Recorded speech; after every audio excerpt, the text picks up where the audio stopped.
Olá pessoal, dando seguimento aos nossos casos curtos.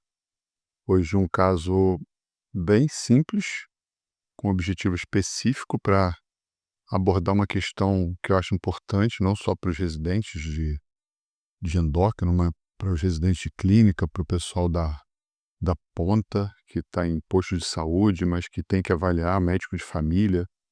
E, e a motivação foi de um caso que eu vi essa semana no round, no rodízio, no nosso round semanal, lá no nosso hospital, e a partir daí eu vou trazer algumas informações que eu acho importantes. Então, o motivo aqui, se você sabe avaliar uma neuropatia diabética, caso clínico, direto ao que interessa, uma mulher, 54 anos, internada, diabética tipo 2 há mais ou menos 10 anos, uso de insulina super mal controlada, má adesão, e enfim. Mas que foi solicitado parecer nosso da endocrinologia, porque ela estava internada para fazer a amputação. Ela fez a amputação do primeiro pododáctilo e solicitaram para o serviço de endocrinologia acompanhar essa paciente.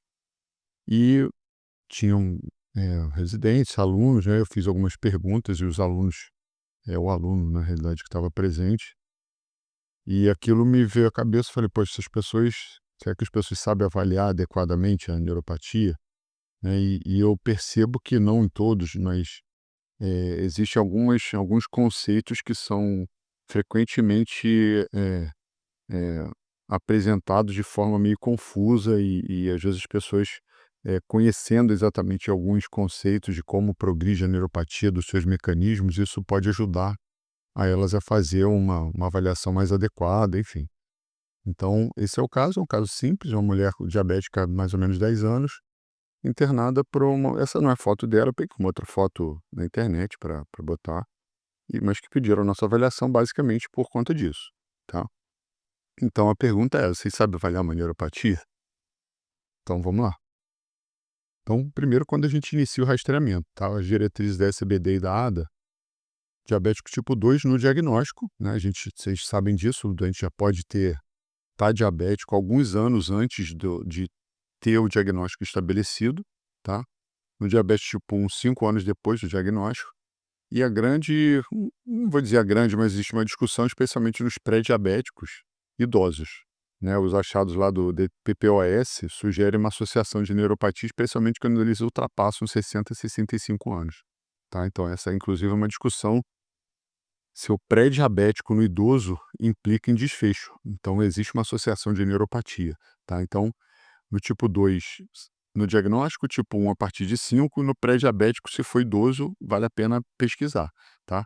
Idoso, obviamente, você tem outras questões de risco de queda, tá, então aqui é o básico inicial, tá. E como a gente avalia uma neuropatia? Por que que eu botei esse slide? Eu participei uma vez de um simpósio, eh, eu fui falar de questões de tireoide, tinham coisas de diabetes, eu fiquei, né, presente lá para discussão, e depois de uma discussão sobre vasculopatia do diabético, uma médica, que inclusive estava participando, confessou que ela: "Ah, de vez em quando eu não tiro a meia". Meu olho ficou assim. Eu falei assim: "Olha, então assim, primeira coisa para neuropatia diabética, né, no paciente tipo 2, você tem que tirar a meia do doente, tem que olhar o pé, não tem como. Não dá para você avaliar um paciente e não tirar a meia do doente. Então assim, isso aqui é o básico do básico. Tirar a meia, mesmo que a meia esteja, achei essa foto aqui bonitinha na internet, uma meia lá que tem um negócio lá para alinhar o dedo, mesmo que o dedo fique exposto, você tem que tirar a meia para olhar a região plantar, ver se não tem úlcera, enfim, calosidade, e você tem que ter um monofilamento. Então essa é a avaliação básica. Por quê? O monofilamento é um instrumento de proteção, ele não é um instrumento específico para avaliar ou quantificar a neuropatia ou para fazer diagnóstico, mas para avaliar se o doente está sob risco de ter úlcera, ou dele ter uma lesão ali, ou se entrar uma pedrinha e ele não perceber, tá? Então esse é um conceito frequentemente confundido. Então assim, o monofilamento é o screen inicial, não é, é um instrumento de proteção, tá? Então, tira a meia e tem que ter um monofilamento, isso é o princípio básico, é esse, tá. No entanto, a RCBD tem suas recomendações, eu sempre elogio, tem o site é muito bem organizado, as referências, os artigos são muito bons, então se quem não acessa, pode acessar, é tudo gratuito, tá. Eu não vou entrar específico em todos os questionários, mas o protocolo recomendado pela SBD é a anamnese, investigar sintomas de neuropatia, dor, queimação, parestesia. Eu acrescentei aqui sintomas noturnos e cãibra são muito significativos. E o exame físico, que esse score, que é o NDS, é Neuropatia Disability Score, tá? Então você vê que no NDS não entra monofilamento, porque não é para o diagnóstico, monofilamento é para proteção do pé. Então aqui no NDS entra vibração, temperatura, dor e reflexo, tá? Então vocês veem que aqui não está o monofilamento. Baseado no somatório de pontos, você disse ele ou não tem a neuropatia, tem leve, moderada ou severa, tá? E esse é o score, tá? Avalia sensibilidade vibratória, sensibilidade térmica, a dor superficial e reflexo. Então são 4 coisas relativamente simples, acessíveis ao exame em qualquer lugar do Brasil, do mundo. Você pode ter um diapasão, testar a sensibilidade térmica, testar a dor e fazer o reflexo. Uma coisa relativamente simples, vai te consumir 2 minutos, né. E isso é fundamental para você conseguir prevenir uma neuropatia prevenir não a neuropatia, mas prevenir que surge uma lesão, orientar o doente, educar, melhorar o controle, né, alertar que ele já tem uma neuropatia presente, tudo isso influencia para que ele não venha ter complicações futuras, em função dessa neuropatia e frequentemente de vasculopatia associada, tá. Então esse aqui é um slide que eu gosto porque tem, normalmente a sequência da neuropatia. Aqui está o sistema nervoso autônomo, eu não vou entrar em neuropatia autonômica, mas na neuropatia sensitivo-motora, normalmente ela tem uma progressão, ela começa de fibras mais finas, amielínicas, para fibras finas, finamente mielinizadas, para fibras mais grossas mielinizadas. Então aqui, ó, a gente tem o que cada uma dessas fibras está responsável. Então aqui temperatura e dor é a fase inicial, em que você pega fibras finas ou amielínicas ou finamente mielinizadas. E depois você chega nas fibras mais grossas, onde aí entra vibração, reflexo, propriocepção, que está relacionado já a uma neuropatia um pouco mais avançada. Então, assim, sensibilidade vibratória você está avaliando aqui. Então, a fase inicial é aqui, tá? Isso eu tirei da SBD, eu não vou falar nada de polineuropatia autonômica, focal, basicamente é sensitivo motor, é só fazendo uma correção aqui, vou me permitir fazer a correção, que não existe fibra mista, existe polineuropatia mista. Então, assim, você tem um nervo que conduz, né, várias fibras, mas você pode ter neuropatia só de fibras finas e fibras grossas, que caracteriza que ela é mista, não que a fibra seja mista.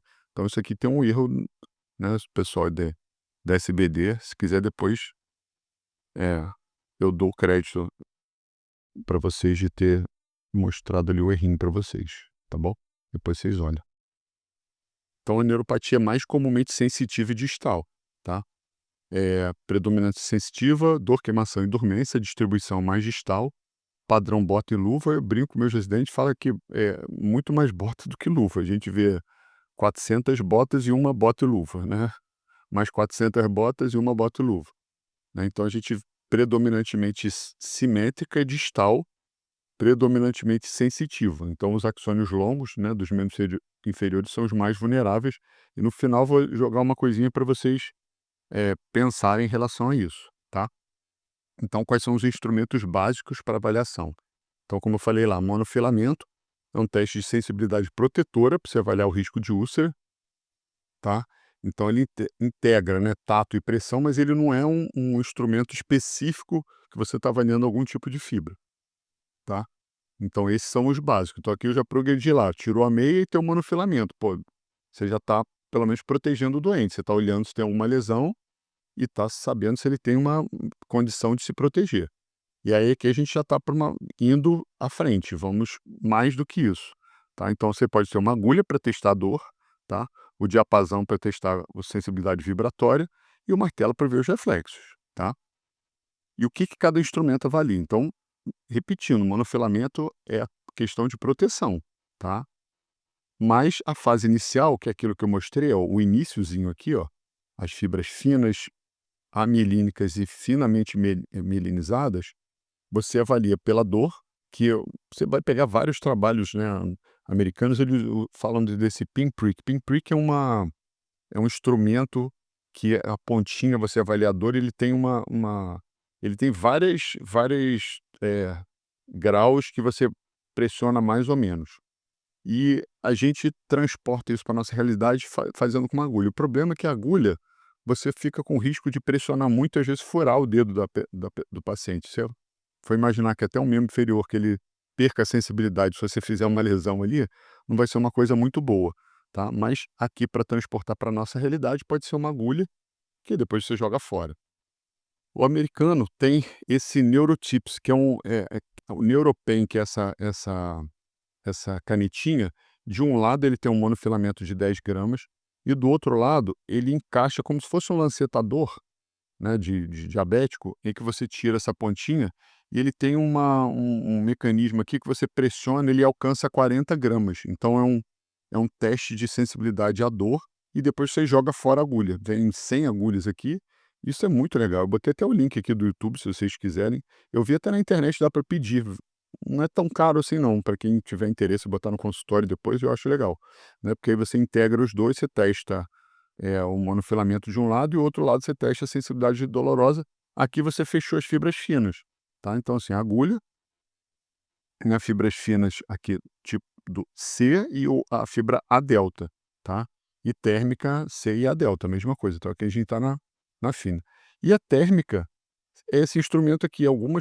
Tinha um laboratório, não vou falar o nome, que dava esse parece não vou saber descrever como é, mas, de um lado ele tem metal, então você tem uma sensação de que ele está geladinho, e do outro lado ele é plástico. Então você bota de um lado e bota do outro, pede para o doente fechar o olho, fala: "Ó, tá, a temperatura tá". Primeiro eu treino ele, fala: "Ó, isso aqui é o gelado, esse aqui é o normal".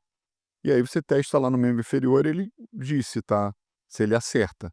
É batata, assim, você pega a fase inicial da neuropatia pela alteração de percepção térmica. Então esse é fácil de fazer, né, então com isso aqui, você já matou a fibra fina. E aqui eu botei um monofilamento. Por que que eu botei isso aqui? Tem lugar que as pessoas às vezes não acham só um monofilamento, vocês pesquisarem pela internet, vem às vezes um estojinho com todas essas cores.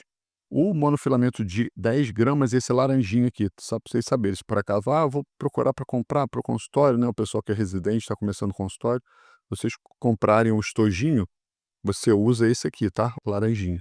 Os outros são mais finos, outros mais grossos, mas esse aqui é os 10 gramas, tá? E quem quiser fazer um negócio mais Instagram, mais propaganda, né, faz um Neurotips aqui, importa, mas não é tão caro não. Indo para as fibras mais grossas, né, porque aí, teoricamente você avançou, tá, o diapasão, tá, você avalia a sensibilidade vibratória. Não vou dizer o grande problema, às vezes dá uma diferençazinha, o que você pede para ele, quando ele fala: "Ó, quando parar de vibrar, o senhor me avisa", você compara com o seu. Às vezes dá uma diferença pequena, então, em função disso, se desenvolveu um aparelho que mensura, né, essa sensibilidade vibratória mais do que só o comparativo com a nossa proeminência óssea. Mas, em geral, a gente consegue fazer, né, o pessoal que está na ponta, no posto e tal, consegue fazer a sensibilidade vibratória, tá. E o martelo para você testar o reflexo. Eu botei isso aqui porque você pode usar essa agulhinha do martelo para testar a sensibilidade dolorosa. Às vezes não é muito legal porque, enfim, você pode furar né, o doente, mas é uma alternativa também para avaliar, que aí a gente está voltando lá para fibra fina. Então, assim, fibra grossa, mielínica, a alfa e beta, né, é o diapasão e o reflexo, tá? Então, recordando, o monofilamento, proteção, fibra fina, dor, aqui ó, dor e temperatura, tá? A agulha e a sensibilidade à temperatura, tá? E monofilamento de proteção. E aqui fibra grossa, mielínica, tá? Diapasão e o reflexo profundo, tá? E aí entra uma outra questão que é importante para vocês saberem, pessoal da endócrina. A eletroneuromiografia é importante para o diagnóstico? Não, assim, você não precisa dela para o diagnóstico. O diagnóstico é clínico, é suficiente. E aí qual é a pegadinha? Ela pega só fibras grossas. Se tiver no início, o doente tem parestesia e não pegou a fibra grossa, às vezes a eletroneuro vem normal. Ele fala: "Ah, sua eletroneuro é normal, isso não é do diabetes". lamento, você avaliou mal o doente, né, o doente já tem tempo de doença, tem queixa, você fizer o tá acesso neuropatia é legal porque é exame físico na veia, vocês souber fazer o exame direitinho, você consegue identificar, tá. É caro, nem todo mundo tem acesso e muitas das vezes não vai te acrescentar nada, tá. Então não entrei aqui em outras questões de outras causas de neuropatia, o objetivo não é esse, é basicamente, eh, amarrar essa questão de como é a avaliação da neuropatia, que muitas das vezes é equivocada, tá. Existem outras tecnologias para o diagnóstico precoce, tá, esse DPN check, que você é portátil, você avalia ali o nervo sural, tem uma microscopia confocal de córnea, que é uma outra forma, eu nem botei foto, mas eu botei uma hora aqui que eu achei esse legalzinho, que é o tal do Neuroped. Você cola um adesivinho, ele avalia o distúrbio aí ele pega a questão do sistema nervoso autônomo, mediante o comprometimento da questão da sudorese plantar, ele muda ou não muda a cor. E aí isso é uma forma de você tá avaliando, indiretamente a questão da neuropatia autonômica, tá. Então, basicamente, rastreamento, você colher uma anamnese direita, perguntar as coisas para o doente, relacionar o tempo de doença, e o exame físico, o monofilamento eu botei aqui separado, porque é medida protetiva do pé, mas o exame clínico mesmo é dor, tá? Temperatura, que é a fibra fina, vibração e reflexo, fibra grossa, tá? E é aquele score, quem quiser calcular o score, no consultório a gente nem calcula, eu não calculo o score, fico botando ponto. Eu sei o tempo de doença do doente, avalia e fala: "Ah, isso é neuropatia", e ponto, não peço nem eletroneuromiografia, né, mas aqui a gente não está entrando em outras questões e outros possíveis diagnósticos associados, tá. Só estou dizendo que o diagnóstico é clínico. Você não precisa da neuropatia e ela pode vir normal e o doente ter neuropatia diabética, tá. Então, diagnóstico precoce, previne que o doente possa ser amputado, né, é clínico, não requer eletroneuromiografia. Esse score lá que a SBD propõe é legal, é importante, se vocês incorporarem é válido, tá. A detecção de fibras finas é crucial e precede as fibras grossas e o manejo adequado previne úlcera e amputação, que foi o caso lá que a gente viu, uma paciente super mal controlada, não tinha a mínima ideia que tinha neuropatia, tá. Então esse era o caso e eu botei aqui no final, eu fiz diferente hoje.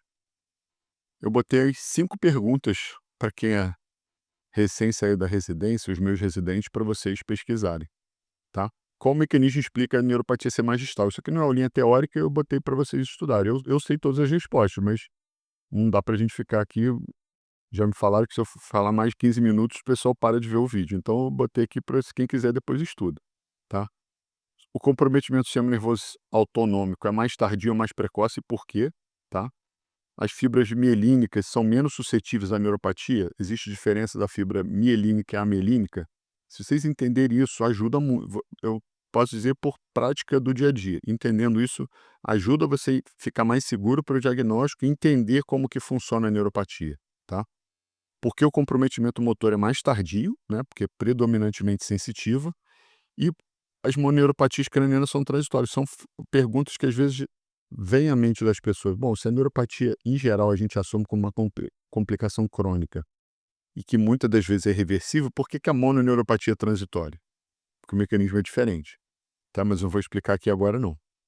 Então, é, eu tirei duas fotos dos artigos que eu vou indicar. Eu não falei no artigo no início, eu vou falar só no final, que esses dois artigos que eu vou indicar são muito bons, as imagens são muito bonitas, são dois artigos da Nature. Então, essa imagem aqui explica algumas coisas dessas perguntas e essa também. Então, vai só a dica para estimular vocês a estudarem. Então, são esses dois artigos aqui, um de 2021, de patogênese e manuseio da neuropatia sensitiva periférica, e um outro também de revisão. Todos dois são da. Esse aqui é um braço da revista Nature também. É o Nature, não sei o que, Primers. E esse é da Nature Reviews Endocrinology.